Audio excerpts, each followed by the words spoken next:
പക്ഷെ ഇതിൽ ഞാൻ മാക്സിമം ഞാൻ അവന് ശിക്ഷ കൊടുക്കാൻ നോക്കും മാക്സിമം. പിന്നെ ആ കുഞ്ഞിൻ്റെ ഭാവി ഓർത്തിട്ടാണ്. ഇനി അവക്ക് ഞാനേ ഉള്ളൂ. കൊച്ചി ഇപ്പൊ 10 വയസ്സായി മോക്ക്. അവക്ക് ഞാനേ ഉള്ളു. അവക്ക് വേണ്ടിയിട്ട് അച്ഛനും അമ്മയായിട്ട് ഞാൻ മാത്രമേ ഉള്ളൂ. ഇപ്പൊ കഴിഞ്ഞ ക്രിസ്മസിന് ഞാൻ പോയി മോളൊക്കെ ഉണ്ട്. പക്ഷെ മോള് ഒരു മൗനം പോലെയുള്ളൂ. ആ കളിയും ചിരിയും ഇതൊക്കെ പോയി. കൊച്ചി ഒരു നല്ല മിടുക്കത്തിയാണ്. നല്ലവണ്ണം ഡാൻസ് കളിക്കും, ടീച്ചർമാരൊക്കെ നല്ലവണ്ണം പഠിക്കും. പക്ഷെ അമ്മേനെ നഷ്ടപ്പെട്ടെന്ന് പറഞ്ഞാൽ അവക്കടെ ബാല്യമല്ലോട് പോയേക്കണം. നീ ഒന്ന് ആലോചിച്ച് നോക്കിയേ. ഒരു കുഞ്ഞിന്റെ 6 വയസ്സിലെ അമ്മ നഷ്ടപ്പെടണം എന്ന് പറയുമ്പോൾ ആ കുഞ്ഞിന്റെ ബാല്യമാണ് തൊലച്ചേക്കണത് ഈ വിഷ്ണു എന്ന പ്രതി. അപ്പൊ ശിക്ഷ കിട്ടേണ്ട അവന് തന്നെയല്ലേ ശിക്ഷ കിട്ടേണ്ടത്.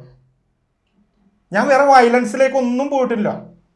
പക്ഷെ നിയമം തോക്കുന്നിടത്ത് നിന്ന് എന്താണെന്ന് എനിക്ക് പറയാൻ പറ്റത്തില്ല. എനിക്ക് അതുപോലെ സൗഹൃദങ്ങൾ കൊച്ചിയിലുള്ള വ്യക്തിയാണ്. പക്ഷെ അവനക്ക് ശിക്ഷ കിട്ടണം. ഇതാണ് ഇവിടുത്തെ കേരളത്തിലെ നിയമപാലകർ തന്നെ ഈ കാശും മേടിച്ചിട്ടുള്ള കളികളാണ് നടക്കുന്നത്. പക്ഷെ നമ്മുടെ നിയമം വെച്ചിട്ട് ഇതുവരെ നമ്മുടെ അടുത്ത് അല്ലെങ്കിൽ നമ്മുടെ സൈഡില് എന്താ പറയാ ജസ്റ്റിഫൈ ഉണ്ടെങ്കിൽ അല്ലെങ്കിൽ ശരി ഉണ്ടെങ്കിൽ അത് എന്തായാലും വിജയിച്ചിരിക്കുമെന്നല്ല വിശ്വാസം.